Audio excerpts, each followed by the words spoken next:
Hello everyone, I am Suhani. Welcome to my YouTube channel bio B, जहां हम पढ़ेंगे biology. और आज हम पढ़ने वाले हैं क्लास 11th का चैप्टर जिसका नेम है फोटोसिंथेसिस इन हायर प्लांट्स। इस चैप्टर का फर्स्ट पार्ट हम कंप्लीट कर चुके हैं। ये हमारे इस चैप्टर का सेकंड पार्ट होने वाला है। फर्स्ट पार्ट में हमने क्या पढ़ा था? फर्स्ट पार्ट में हमने ये पढ़ा था कि कुछ अर्ली एक्सपेरिमेंट्स देखे थे जिसमें कुछ साइंटिस्ट थे, उन्होंने हमको कुछ एक्सपेरिमेंट्स के थ्रू हमको समझाया था कि फोटोसिंथेसिस के लिए एयर कैसे इंपॉर्टेंट होती है, लाइट किस तरीके से इंपॉर्टेंट होती है। तो उन्होंने कुछ सिंपल जो इंटरेस्टिंग एक्सपेरिमेंट्स दिए थे उनके थ्रू उन्होंने हमको समझाया था। फिर था हमारा फोटोसिंथेसिस आखिर कहाँ पर होती है, वो हमने समझा था, जिसमें हमने देखा था क्लोरोप्लास्ट में होती है। क्लोरोप्लास्ट के अंदर भी हमारे थैलेकॉइड होते हैं, ग्रेना होते हैं, ग्रेनम होते हैं, ठीक है। उस थैलेकॉइड के अंदर भी हमारी मेम्ब्रेन होती है। उसके अंदर हमने जूम करके उसको देखा तो उसमें भी हमको साइक्लिक नॉन साइक्लिक प्रोसेस देखने को मिला। Photo system first, photo system second देखने को मिला। फिर हमने जो समझा था कि लाइट रिएक्शन होती है, एक डार्क रिएक्शन होती है, जिसमें हमने लाइट रिएक्शन के बारे में तो हम अच्छे से पढ़ लिए थे, लेकिन डार्क रिएक्शन के बारे में हमने नहीं पढ़ा था, जो कि हम फर्दर आगे हम पढ़ेंगे। ओके, तो स्टार्ट करते हैं हम आज का टॉपिक, जो कि है हमारा केमियोस्मोटिक हाइपोथेसिस। क्या होता है उसको आज हम समझेंगे। Chemiosmotic hypothesis. Let us now try and understand how actually ATP is synthesis in the chloroplast. यानी कि आखिर हम समझेंगे कि ATP जो है हमारी किस तरह से एक्चुअली जो सिंथेसिस होती है हमारे क्लोरोप्लास्ट के अंदर। Chemiosmotic hypothesis has been put forward to explain the mechanism. यानी कि ये हाइपोथेसिस के थ्रू हम इसके एक्सप्लेनेशन को समझेंगे कि लाइक इन रेस्पिरेशन के अंदर, फोटोसिंथेसिस के अंदर किस तरीके से ये होता है। ATP synthesis is linked to development of a proton gradient across a membrane. यानी कि मेम्ब्रेन के अंदर प्रोटॉन ग्रेडियंट की वजह से ही जो है हमारा एटीपी क्या होती है, सिंथेसिस होती है। This time these are membranes of thylakoid. इस टाइम पे क्या होती है, थैलेकॉइड की मेम्ब्रेन होती है। This is one difference through here the proton accumulation is toward the inside of the membrane in the lumen, और in the respiration क्या होता है कि proton accumulate in the intermembrane space of a mitochondria। यानी कि हमारे photosynthesis के अंदर तो क्या होता है, हमारा इनसाइड द मेम्ब्रेन होता है एक्यूमुलेशन, प्रोटोन का एक्यूमुलेशन होगा is toward the inside of the membrane, और इन द ल्यूमेन और रेस्पिरेशन के अंदर क्या होगा कि प्रोटोन एक्यूमुलेट होगा in the intermembrane space of A mitochondria when electron move through the EDS के थ्रू जो इसमें मूव होता है, जो कि हम चैप्टर जो है 14 इसका जो अगला चैप्टर है उसके अंदर हम रेस्पिरेशन वाले जो पूरा ही हमको चैप्टर दिया हुआ है उसके अंदर हम अच्छे से समझेंगे। Let us understand what causes the proton gradient across the membrane. We need to consider again the process that take place during the activation of electron and their transport to determine the step by step that cause the proton gradient to develop. यानी कि ये जो proton gradient बन रहा है इसकी क्या reason है, ये रीज़न क्या है, इसकी किस कारणों से ये हमारे प्रोटॉन ग्रेडियंट बनती है, उनको हमको समझना है। तो सबसे पहले हम समझेंगे कि since splitting of water molecule take place on the inner side of the membrane. यानी कि जो हमारी स्प्लिटिंग ऑफ वाटर मॉलिक्यूल होती है वो हमारी क्या होती है, इनर मेम्ब्रेन में होती है, inner side of the membrane. The proton or a hydrogen ions that are produce by the splitting water accumulated. यानी कि जो हमारे प्रोटॉन और हाइड्रोजन आयन है वो हमारे प्रोड्यूस होते हैं किससे, स्प्लिटिंग ऑफ वाटर एक्यूमुलेट से विद इन द जो कि ल्यूमेन ऑफ थैलेकॉइड के अंदर हमारी होती है। थैलेकॉइड का था क्या था वो हमने फर्स्ट पार्ट में हम अच्छे से पढ़ के आ चुके हैं। फिर नेक्स्ट है हमारा as electron move through the photo system protons are transported across the membrane. जैसे इलेक्ट्रॉन हमारे फोटो सिस्टम में जो है हमारे क्या होते हैं, move through the photo system में जैसे मूव होते हैं, protons are transported across the membrane के अंदर उसको छोड़ दिया जाता है। This happens because the primary acceptor of electron which is located toward the outside of the membrane transfer it's electron not to an electron carrier but to an hydrogen carrier. Hence, these molecules remove a proton from the stroma while they are transporting an electron। यानी कि जब electron का जब transport होता है तब क्या होता है, ये जो प्रोटॉन होता है ये स्ट्रोमा से क्या कर दिया जाता है, मोलिक्यूल्स रिमूव कर दिया जाता है, रिमूव से प्रोटॉन को रिमूव कर देता है वो। When these molecules passes on its electron to the electron carrier on the inner side of the membrane, the proton is released into the inner side और a lumen side of the membrane के अंदर इसको transfer कर दिया जाता है। फिर third हमको बताया गया कि the NADP reductase enzyme is located on a stroma side of the membrane along with an electron that come from the acceptor of the electrons of a PS1। यानी कि जो फोटो सिस्टम फर्स्ट है, proton are necessary for the reduction of an NADPH plus to NADPH plus H plus जो है बनते हैं हमारे। This protons are also remove from the stroma. इनको भी जो है स्ट्रोमा से रिमूव कर दिया जाती है। तो ये हमारे मेनली जो 3 कारण है इसकी वजह से हमारे जो है प्रोटॉन ग्रेडियंट बनता है। तो हमें यहाँ इतना दिमाग नहीं लगाना है। इसमें क्या है, सिंपली हमें ये बताया गया है कि केमी ऑस्मोटिक हाइपोथेसिस जो होता है, जिसमें हमको एक्सप्लेन किया गया है इस हाइपोथेसिस से कि ये एटीपी आखिर एक्चुअल में कैसे बनते हैं। तो एटीपी बनने के लिए सबसे पहले हमें क्या चाहिए, वो एक ही चीज़ चाहिए, वो है हमारा प्रोटॉन मोटिव फोर्स हमको चाहिए होता है, जो हमको ग्रेडियंट जो होता है ना, प्रोटॉन ग्रेडियंट, जो कि थैलेकॉइड की ल्यूमेन में हमको चाहिए होता है।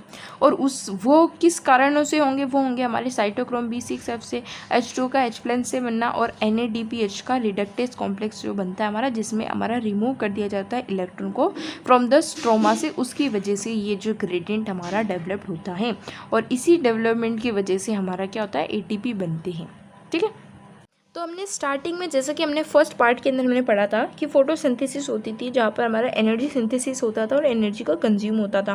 वहाँ पे 2 रिएक्शंस होती थी, जिसमें हमने पढ़ा था लाइट रिएक्शन, जिसको हम फर्स्ट पार्ट में अच्छे से कंप्लीट कर चुके हैं, जिसके अंदर हमारा ATP बन गया और हमारा NADPH2 हमारा फॉर्म्ड हो गया था। ठीक है, और एक्चुअल में ATP जो है हमको किसने, जो लास्ट में जाके केमियो ऑस्मोटिक हाइपोथेसिस से हम समझ गए कि आखिर ATP किस तरीके से बना है हमारा।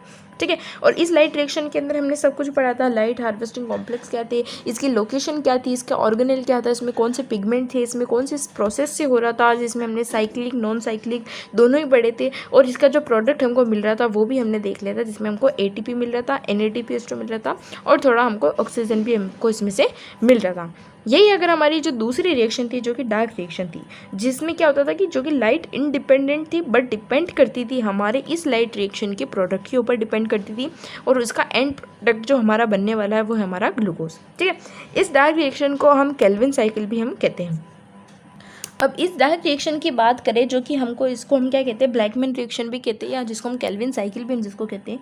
इसमें 2 तरीके की जो है साइकिल्स आती है, एक होती है हमारी C3 पाथवे, ठीक है, और एक होता है हमारा C4 पाथवे। C3 पाथवे जिसको हम केल्विन साइकिल कहते हैं, और हमारा जो C4 पाथवे जो कि हैच एंड स्लैग पाथवे जिसको भी हम कहते हैं। और इसका जो एंड प्रोडक्ट मिलने वाला है वो क्या है, हमारा ग्लूकोज मिलने वाला है। ठीक है, जो लाइट रिएक्शन थी उसमें हमको ATP मिल रहा था, NADPH2 मिल रहा था, और डार्क रिएक्शन में हमको क्या मिलने वाला है, ग्लूकोज मिलने वाला है।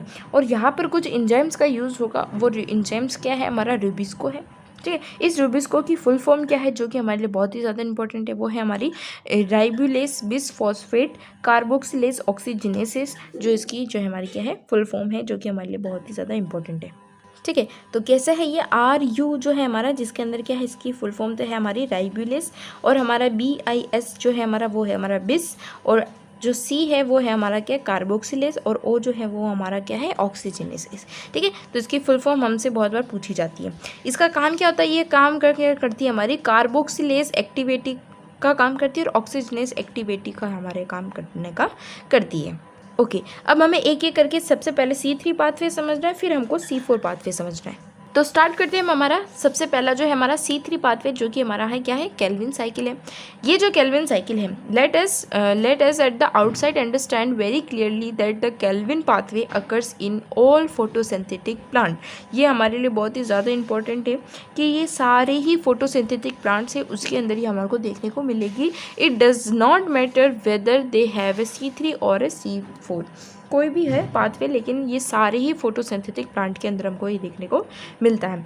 तो for ease of understanding the Calvin cycle can be describe under 3 stages के अंदर इसको डिवाइड किया गया हमारी अंडरस्टैंडिंग को आसान करने के लिए। पहला जो स्टेप होता है वो है हमारा क्या, स्टेज जो होता है हमारा वो है कार्बोक्सिलाइजेशन, फिर होता है हमारा रिडक्शन, और फिर है हमारा रीजनरेशन। ठीक है, तो इन 3 स्टेप्स को हमने इसको डिवाइड कर दिया केल्विन साइकिल, ताकि हम इसको अच्छे से समझ सकें। तो सबसे पहले हम समझते हैं हमारा कार्बोक्सिलाइजेशन क्या होता है। ठीक है, तो कार्बोक्सिलाइजेशन की बात करें तो carboxylation is the fixation of CO2 into a stable organic intermediate. ठीक है, कार्बोक्सिलाइजेशन क्या है, फिक्सेशन ऑफ CO2 का in the stable organic intermediate होता है, उसके अंदर CO2 का फिक्सेशन होना। Carboxylation is the most crucial step of the Calvin cycle, यानी कि केल्विन साइकिल की बहुत ही क्रूशियल स्टेप होती है ये, where the CO2 is utilize for the carboxylation of RUBP, यानी कि CO2 का जो यूटिलाइज किया जाता है फॉर द किसके लिए, कार्बोक्सिलाइजेशन ऑफ RUBP के लिए। This reaction is catalysed by the enzyme यहाँ पे बहुत ही मैटर करेगा, बहुत ही मेन होगा कि इसमें कौन सा जो है इंजाइम यूज में आएगा। तो this reaction is catalysed by the enzymes RUBP carboxylase जो है यहाँ पे इंजाइम आएगा, विच रिजल्ट उससे क्या होगा, in the formation of 2 molecule of 3PGA, यानी कि हमको रिजल्ट में क्या मिलने वाला है, 2 मॉलिक्यूल ऑफ 3PGA हमको मिलने वाला है। ठीक है, तो यहाँ पे हमको क्या मिल गया, 3PGA वाले मॉलिक्यूल मिल गए। Since this enzymes also has a or oxygenated activity, it would be more correct to call it RUBP carboxylase oxygenase, या फिर हम इसको रुबिस्को भी हम इसको कह सकते हैं। ठीक है, तो ये जो एंजाइम था ना हमारा RUBP कार्बोक्सिलेज जिसको कह रहा था, इसको हम अच्छे से बोला जाए तो ये एंजाइम हमारा रुबिस्को ही है। ठीक है, ये तो हमने पहले ही देख लिया कि रुबिस्को इसमें एक एंजाइम काम में आने वाला है, और उससे हमको रिजल्ट में क्या मिलने वाला है, 2 मॉलिक्यूल ऑफ 3PGA हमको मिलने वाला है। ओके, इसके बाद हमारा सेकंड जो प्रोसेस सेकंड जो स्टेज है हमारे, वो क्या है, हमारे रिडक्शन में क्या होगा, these are the series of reaction, ये एक तरीके की रिएक्शन की सीरीज है that lead to the formation of glucose, जो कि क्या बनाएगी, ग्लूकोज बनाएगी। This step involve utilization of through 2 molecules of UTP, यहाँ पे क्या होगा, ATP जो है 2 मॉलिक्यूल ऑफ ATP का यूटिलाइजेशन होगा फॉर किसके लिए, फॉस्फोराइलेशन के लिए। ठीक है, सबसे पहले क्या होता था, कार्बोक्सिलाइजेशन हो रहा था हमारा, जिसमें हमारे एंजाइम यूज़ आ रहे थे, और 3PGA हमारे बन गए थे, 2 मॉलिक्यूल ऑफ 3PGA के बन गए थे। यह क्या होगा हमारा, यहाँ पर हमारा ग्लूकोज बनेगा। ठीक है, फॉर्मेशन ऑफ ग्लूकोज होगा, और यहाँ 2 मॉलिक्यूल ऑफ ATP जो है हमारे यूटिलाइज होंगे, इनके खर्च होंगे किसके लिए, फॉर द फॉस्फोराइलेशन के लिए, and 2 of NADPH for the reduction of CO2, और CO2 के रिडक्शन के लिए 2 NADPH हमारे खर्च होंगे। ठीक है, यहाँ पे 2 मॉलिक्यूल ATP खर्च हुए और 2 NADPH खर्च हुए किसके लिए, एक तो फॉस्फोराइलेशन के लिए और एक हुआ हमारा रिडक्शन ऑफ CO2 के लिए। The fixation of 6 molecules of CO2 and 6 turns of the cycles are required for the formation of 1 molecule of glucose, यानी कि 1 molecule of glucose के बनने के लिए कम से कम ये जो एक साइकिल हो ना, ये कितनी बार होना चाहिए, हमारा 6 टर्न होगा, तब जाके हमारा एक जो है मॉलिक्यूल बनेगा ग्लूकोज का फ्रॉम द पाथवे से हमको देखने को मिलेगा। ओके, इसके बाद हम थर्ड की स्टेज की बात करें, जिसमें होता है हमारा regeneration of CO2 acceptor molecule RUBP is crucial if the cycle is to continue and in rupture, यानी कि अगर ये टूटे ना, ये साइकिल टूटे ना, कंटिन्यू चलती रहे, उसके लिए वापस से उसका क्या होना जरूरी है, रीजनरेशन होना ज़रूरी है। CO2 एक्सेप्टर का मॉलिक्यूल RUBP इज क्रूशल, जो हमारे लिए इंपॉर्टेंट हो जाता है।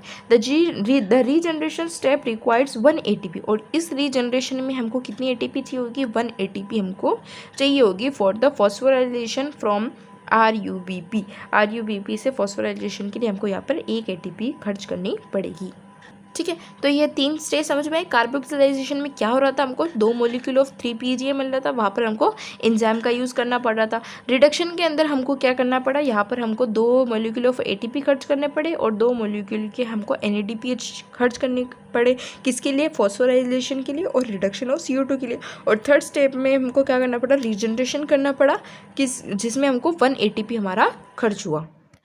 फिर है हमारा यह कि hence for every CO2 molecule entering the Calvin cycle 3 molecules of ATP और 2 जो है NADPH2 हमको रिक्वायरमेंट है, यानी कि टोटल कुल मिला के हमको यहाँ पर क्या चाहिए, केल्विन साइकिल के अंदर 3 मॉलिक्यूल ऑफ ATP तो हमको चाहिए, 2 ATP कहाँ जा रहे थे, हमारे सेकंड वाली स्टेप में जा रहे थे, और 1 ATP हमको रीजनरेशन वाली स्टेप में जा रहा था। तो टोटल हमारे कितने हो गए, 3 ATP हो गए।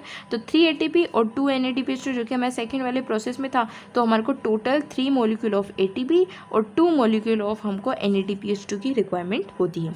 It is a probably to meet this difference in the number of an ATP and NADPH2 used in the reaction that the cycle phosphorylation take place to make 1 molecule of glucose. अब एक molecule हमको बनाना है क्या, यहाँ पे glucose बनाना है। ठीक है, तो ग्लूकोज बनाने के लिए एक ग्लूकोज के लिए हमको कम से कम कितना करना पड़ेगा, 6 टर्न्स की रिक्वायरमेंट होगी, यानी कि ये जो साइकिल है ये 1 बार होगा, 2 बार होगा, 3 बार होगा, ऐसे करते करते जब ये 6 बार टर्न होगा ना, तब जाके हमारा एक जो है ग्लूकोज बनेगा, एक मॉलिक्यूल ग्लूकोज हमारा बनेगा।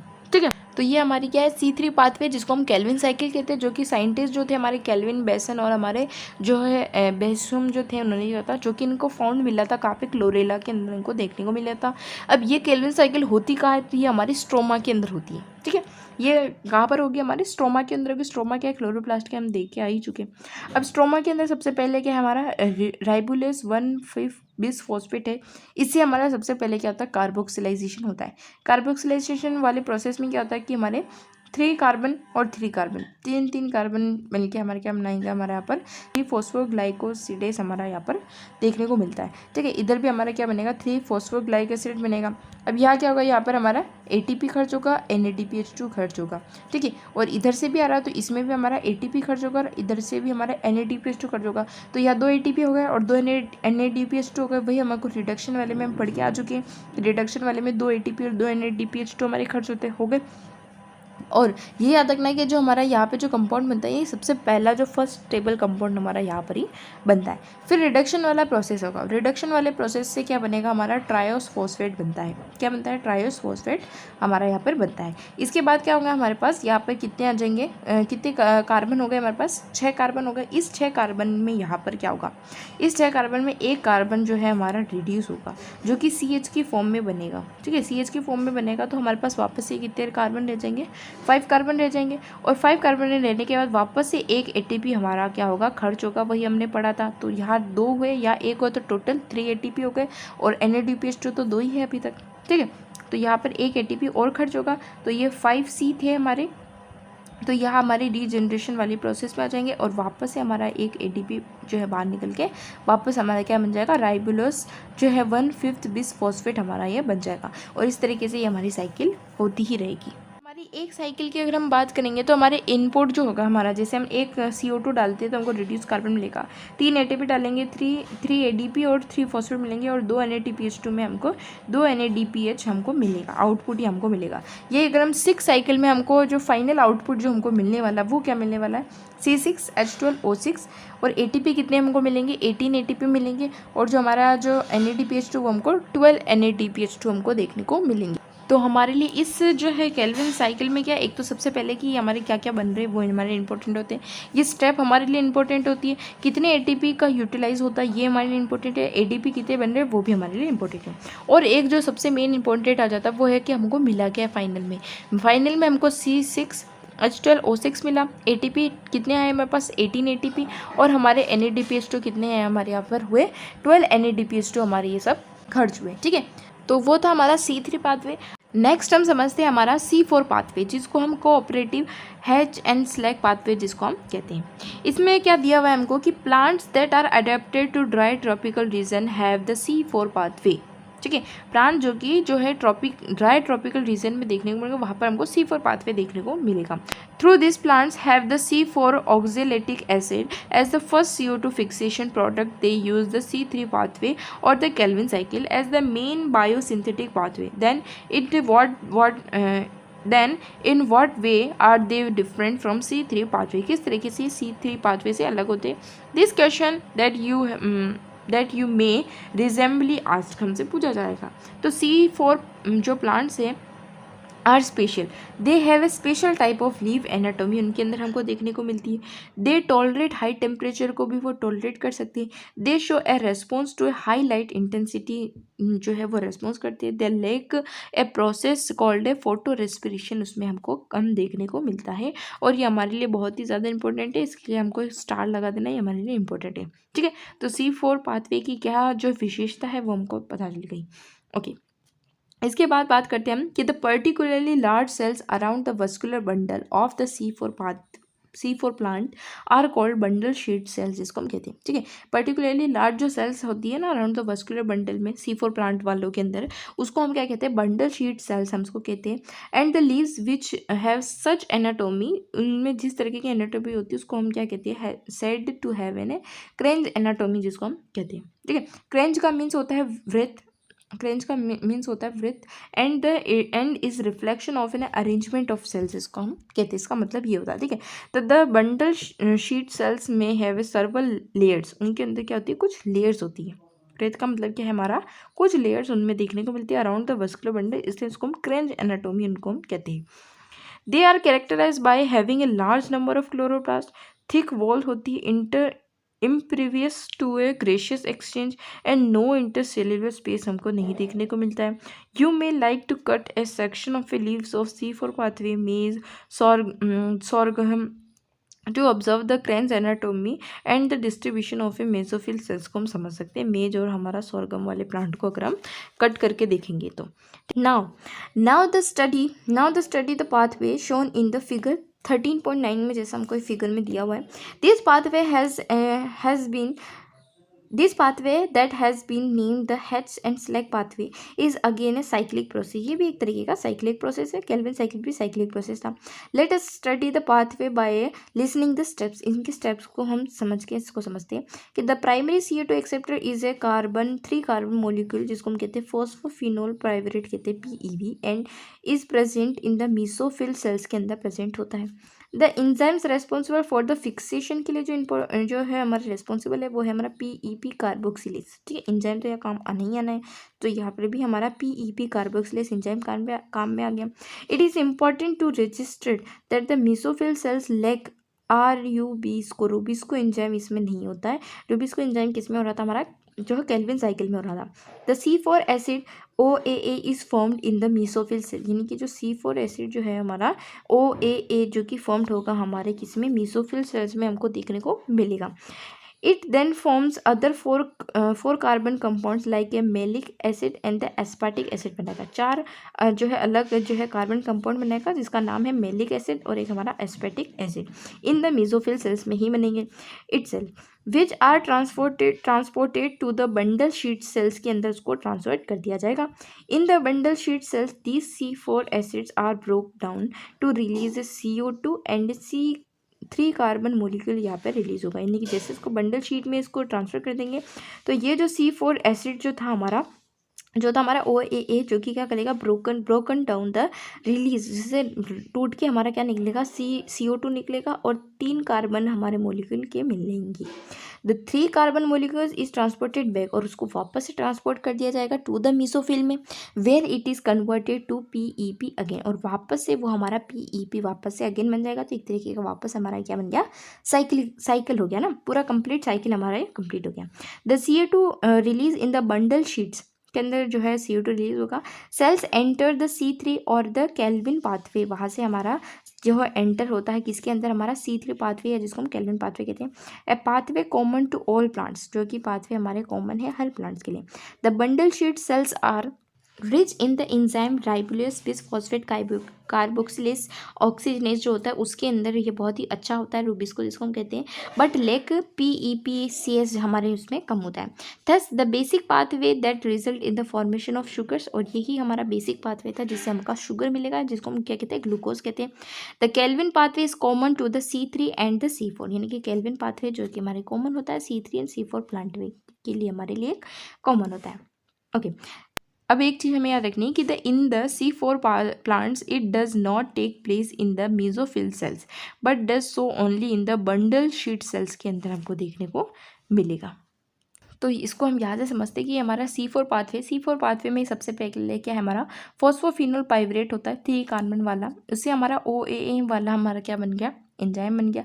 इस OAA से हमारा क्या बनता है, मेलिक एसिड बनता है। ठीक है, इस मेलिक एसिड से हमारा क्या होता है, ये हमारा फिर ये हमारी बंडल शीट है, ये हमारी मेसोफिल है। ठीक है, ऊपर मेसोफिल है, ये हमारी क्या है, बंडल शीट है। इस मेलिक एसिड से हमारा क्या बनेगा, 3 जो कार्बन के पाइवरेट बनेंगे और CO2 बनेगा। ये CO2 वापस से हमारे किस में चला जाएगा, केल्विन साइकिल में चला जाएगा, उससे हमारा ग्लूकोज बन जाएगा।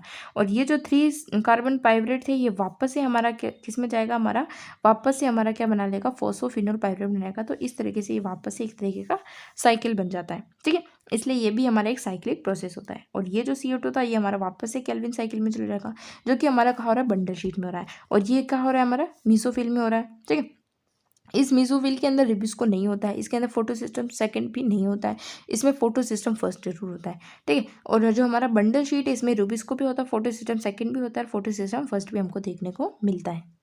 तो ये जो हमारा फॉस्फोइनोलो पाइवरेट जो था हमारा 3 कार्बन वाला, उससे हमारा ऑक्सिलो एसिटिक एसिड बना, जिसको हम OAA कहते हैं, ऑक्सिलो एसिटिक एसिड की फुल फॉर्म है, जो कि 4 कार्बन वाला, जो कि हमारा सबसे पहला फर्स्ट स्टेबल कंपाउंड है।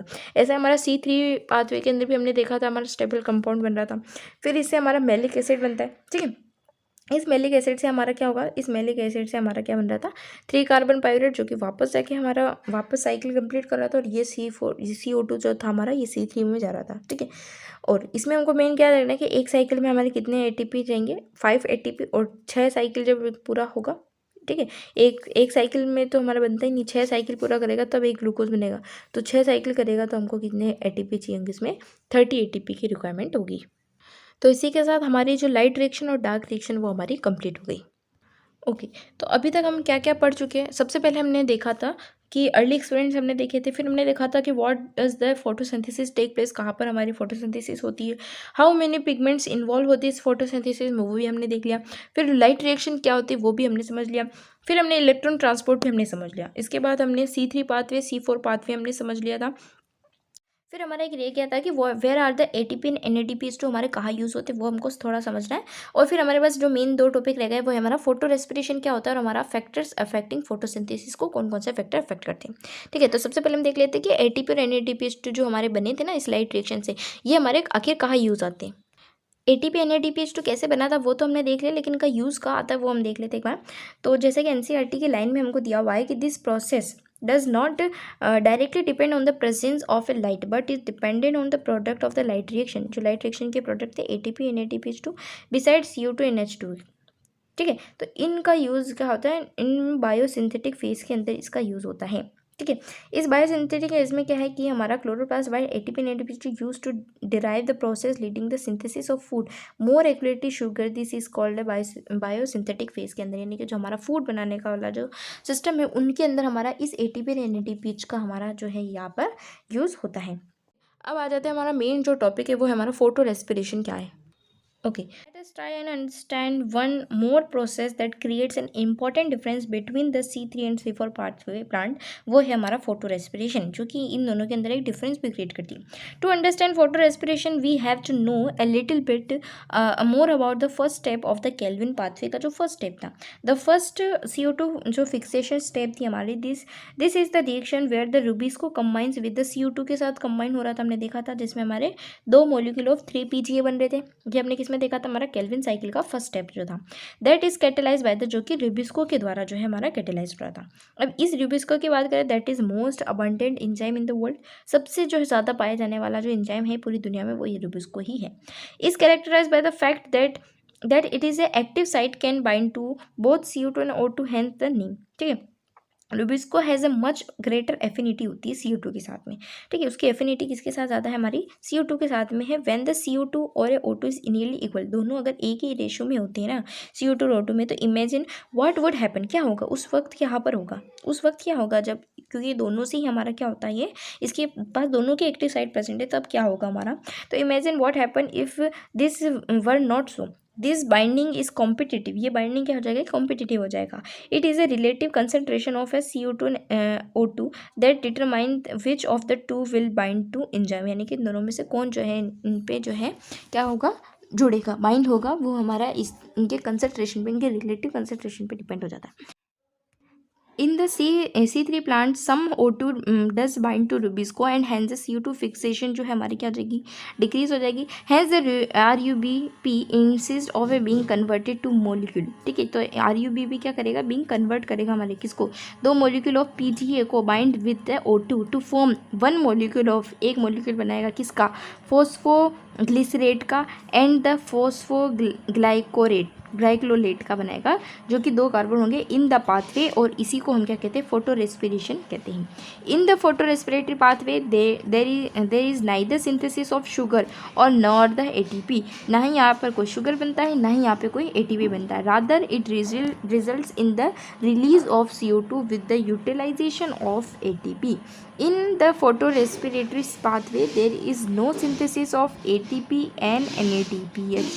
यहाँ पे किसी भी तरीके का ATP भी नहीं बनता, ना ही यहाँ पे किसी भी तरीके का NADPH बनता है, इसका काम ही कुछ और है। ठीक है, the biological function of photo respiration is not non yet, यानी इसका जो बायोलॉजिकल फंक्शन है ना, ये तो अभी तक हमको पता ही नहीं चला है। ओके ये तो हमारा C3 प्लांट के अंदर ये इस तरीके से फोटो रेस्पिरेशन होता है। C4 प्लांट वे के अंदर photo respiration does not occur, यानी कि C4 में तो प्लांट जो होता ही नहीं, फोटो रेस्पिरेशन की बात करें तो होता ही नहीं है। क्यों नहीं होता? This is because they have an mechanism that increase the concentration of CO2, क्योंकि इनके पास एक ऐसा मैकेनिज्म है जिससे हमारी CO2 की कंसनट्रेशन बढ़ जाती है एट द इंजाइम साइड पे। तो this take place when the C4 acid from the mesophyll is broken down in the bundle sheet cells, जिसको हम कहते हैं CO2 रिलीज करती है ना, हमारी जो मेसोफिल से ब्रोकन होकर हमारी क्या रिलीज कर रही थी, बंडल शीट के अंदर जाके CO2 रिलीज कर रही थी। This results in increasing the intercellular concentration of CO2, हमारी क्या हो जाती है, बढ़ जाती है, इंटर जो सेलुलर में कंसंट्रेशन CO2 की बढ़ जाएगी।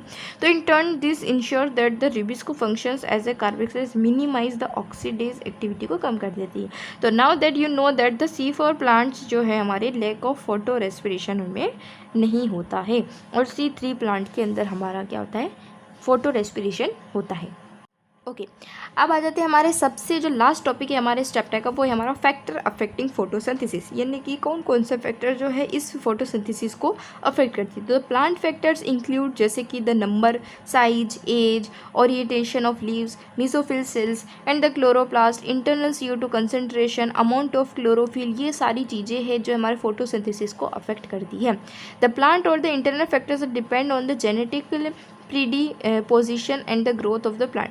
द एक्सटर्नल फैक्टर्स क्या होते हैं, ये तो थे हमारे इंटरनल फैक्टर। एक्सटर्नल फैक्टर क्या है, जिसमें आते हैं अवेबिलिटी ऑफ सनलाइट, सनलाइट कितनी है, टेम्परेचर कितना है, CO2 की कंसंट्रेशन क्या है, वाटर कितना है। As a plant photosynthesis all these factors will simultaneously affect its rate, hence through the several factors interact the simultaneously affect the photosynthesis or a CO2 fixation. Usually one factor is the major cause or is the one that limits the rate, hence at any point the rate will be determined by the factor available the suboptimal levels. When the several factors affect any जो biochemical process, Blackman's law of limiting factors जिन्होंने दिया था Blackman's ने, comes into the effect they state the following. इन्होंने क्या कहा था वो हमारे लिए इंपॉर्टेंट है कि इस लॉ में हमारा क्या था, लॉ ऑफ लिमिटिंग फैक्टर, इसको आपको हाईलाइट करना है NCERT में, कि if a chemical process is a affected by more than one factor, यानी कि कोई भी केमिकल प्रोसेस अगर अफेक्ट होता है एक से ज़्यादा फैक्टर से, then it is rate will be determined by the factor which is nearest to its minimal value. ठीक है, it is the factor which directly affect the process if its quantity is change, अगर इसकी quantity change कर दे तो ये directly affect करती है।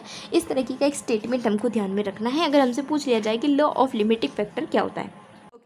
तो अब हमारे को यहाँ जो अफेक्ट कर रही थी, जैसे कि हमारी लाइट थी, कार्बन डाइऑक्साइड की कंसंट्रेशन हमको अफेक्ट कर रही थी, टेम्परेचर किस तरीके से अफेक्ट करती है, वाटर किस तरीके से अफेक्ट करती है, वो हम थोड़ा सा देख लेते हैं। तो लाइट की अगर हम बात करें तो हमको ध्यान रखना है कि जो इंसिडेंट रे अगर हमारी ज़्यादा होगी ना, इसको इन शॉर्ट में बता देती हूँ मैं, इंसिडेंट रे जो अगर ज़्यादा होगी तो ब्रेकडाउन ऑफ क्लोरोफिल जो है हमारे फोटोसिंथेसिस में हमको क्या होगा, ब्रेकडाउन होगा, हमारा क्लोरोफिल का ब्रेकडाउन होगा। इंसिडेंट लाइट अगर हमारी ज़्यादा हो गई तो हमारी क्लोरोफिल टूटने लगेगी, और क्लोरोफिल टूट गई तो फोटोसिंथेसिस बढ़ेगी या कम होगी, ऑब्वियसली हमारी फोटोसिंथेसिस क्या होगी, कम होगी।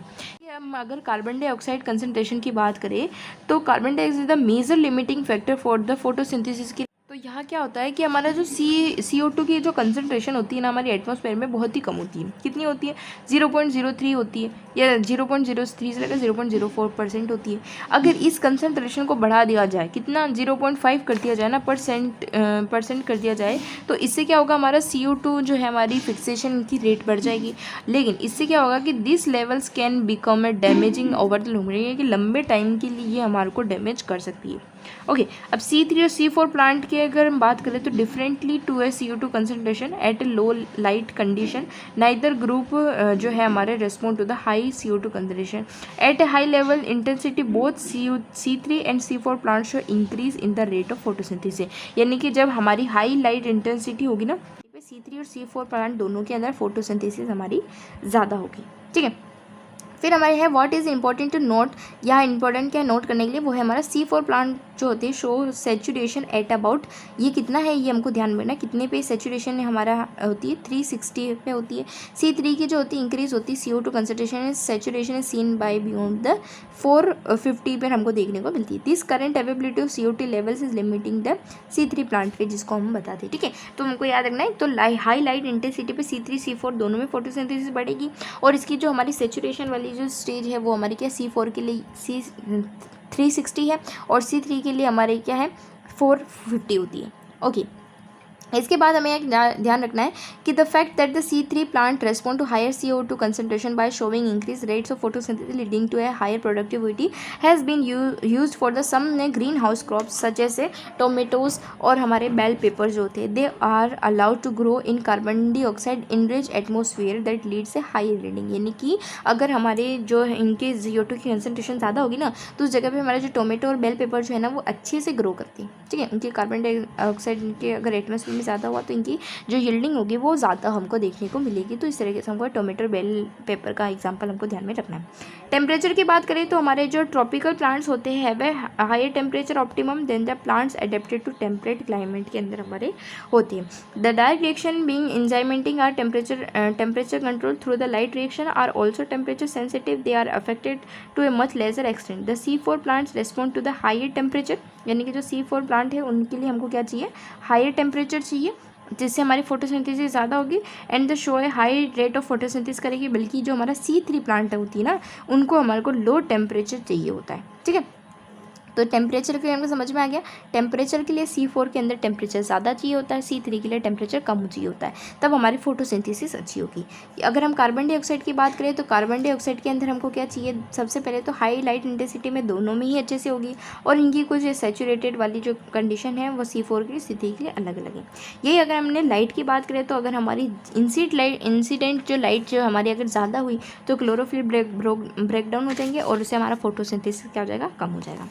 अगर हम वाटर की बात करें, even though water is one of the reactant in the light reaction that affect the water as a factors is more through its effects on plant rather than directly on photosynthesis. Water stress cause the stroma to close and hence reduce the CO2 availability. Besides, the water stress also makes leaves wilt, यानी कि water जो की कमी से जो है leaves में हमको विल्ट देखने को मिल सकता है।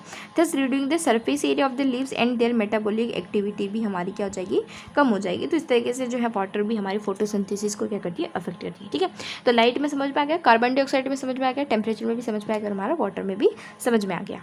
ठीक है, तो इसी के साथ हमारा फोटोसिंथेसिस इन हायर प्लांट्स वाला चैप्टर हमारा यही कंप्लीट हो गया। इसके सारे जो टॉपिक थे हमने अच्छे से डिटेल में पढ़ लिए। तो मिलते हैं अगले वीडियो में और इस चैप्टर के जो नोट्स है वो आपको डिस्क्रिप्शन के अंदर PDF की फॉर्म में देखने को मिल जाएगा। ओके, तो बाय एंड टेक केयर।